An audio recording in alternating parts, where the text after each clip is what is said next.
السلام علیکم ورحمۃ اللہ وبرکاتہ۔ کیسے ہیں آپ سب؟ امید کرتی ہوں سب خیر و عافیت کے ساتھ ہوں گے۔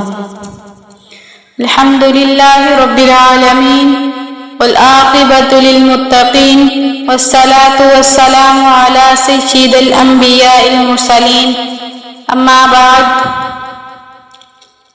آج ہمارا 9واں سبق ہے، اس میں ہم سورہ قریش کا ترجمہ، مختصر تشریح اور شان نزول پڑھیں گے۔ سورہ قریش مکہ میں نازل ہوئی اور اس کی 4 آیتیں ہیں۔ بسم اللہ الرحمن الرحیم۔ شروع کرتی ہوں اللہ کے نام سے جو سب پر بہت مہربان ہے۔ لِإِلَافِ قریش، چونکہ قریش کے لوگ عادی ہیں۔ اس صورت میں اس طرف اشارہ ہے کہ تمام قبائل عرب میں قریش اللہ تعالیٰ کے نزدیک سب سے زیادہ مقبول ہیں، جیسا کہ حدیث میں ہے کہ رسول اللہ صلی اللہ علیہ وسلم نے فرمایا کہ اللہ پاک نے تمام اولاد اسماعیل علیہ السلام میں سے کنانہ کو، اور کنانہ میں سے قریش کو، اور قریش میں سے بنی ہاشم کو، اور بنی ہاشم میں سے مجھ کو انتخاب کر لیا ہے۔ ایلافہم رحلۃ الشتاء والصیف، وہ سردی اور گرمی کے موسموں میں یمن اور شام کے سفر کرنے کے عادی ہیں۔ اس صورت کا پس منظر یہ ہے کہ جاہلیت کے زمانے میں، یعنی حضور اکرم صلی اللہ علیہ وسلم کے تشریف آوری سے پہلے، عرب میں قتل و غارت گری کا بازار گرم تھا۔ کوئی شخص آزاد اور امن کے ساتھ سفر نہیں کر سکتا تھا، کیونکہ راستے میں چور، ڈاکو یا اس کے دشمن قبیلے کے لوگ اسے مارنے اور لوٹنے کے در پہ رہتے تھے۔ لیکن قریش کا قبیلہ چونکہ بیت اللہ کے پاس رہتا تھا اور اسی قبیلے کے لوگ بیت اللہ کی خدمت کرتے تھے، اس لیے سارے عرب کے لوگ ان کی عزت کرتے تھے، اور جب وہ سفر کرتے تو کوئی انہیں لوٹتا نہیں تھا۔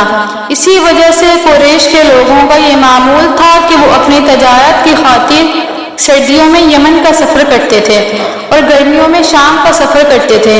اسی تجارت سے ان کا روزگار وابستہ تھا، اور اگرچہ مکہ مکرمہ میں نہ کھیت تھے نہ باغ، لیکن انہی سفروں کی وجہ سے وہ خوشحال زندگی گزارتے تھے۔ اللہ پاک نے اس صورت میں انہیں یاد دلا رہے ہیں ان کو سارے عرب میں جو عزت حاصل ہے اور جس کی وجہ سے وہ سردی اور گرمی میں آزادی سے تجارتی سفر کرتے ہیں، یہ سب کچھ اس بیت اللہ کی برکت ہے کہ اس کے پڑوسی ہونے کی وجہ سے سب کا احترام کرتے ہیں۔ فَلْيَعْبُدُوا رَبَّ هَذَا الْبَيْتِ، اس لیے انہیں چاہیے کہ وہ اس گھر کے مالک کی عبادت کریں۔ انعامات کا ذکر کرنے کے بعد ان کا شکر ادا کرنے کے لیے قریش کو خصوصی خطاب کے ساتھ یہ ہدایت فرمائی ہے کہ اس کے گھر کے مالک کی عبادت کیا کرو۔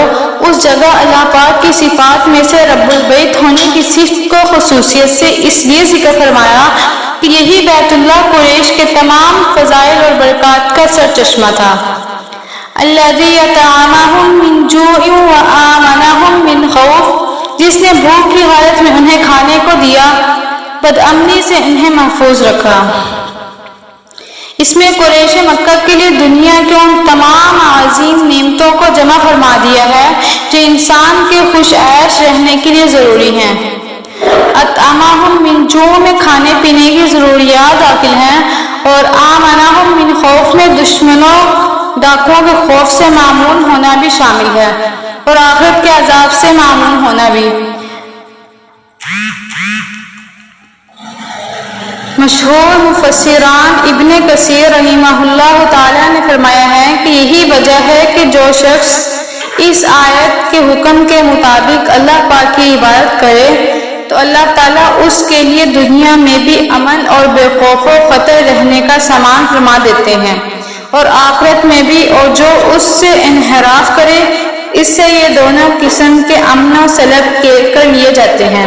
ابو الحسن حسینی رحمہ اللہ تعالیٰ فرماتے ہیں کہ جس شخص کو کسی دشمن یا کسی مصیبت کا خوف ہو، اس کے لیے لإلاف قریش کا پڑھنا امان ہے۔ آج کا ہمارا سبق یہیں پر ختم ہوتا ہے، ملتے ہیں اگلے سبق کے ساتھ انشاءاللہ تعالیٰ۔ آپ سب کو ویڈیوز کیسی لگی کمنٹس میں لازمی بتائیے گا۔ السلام علیکم۔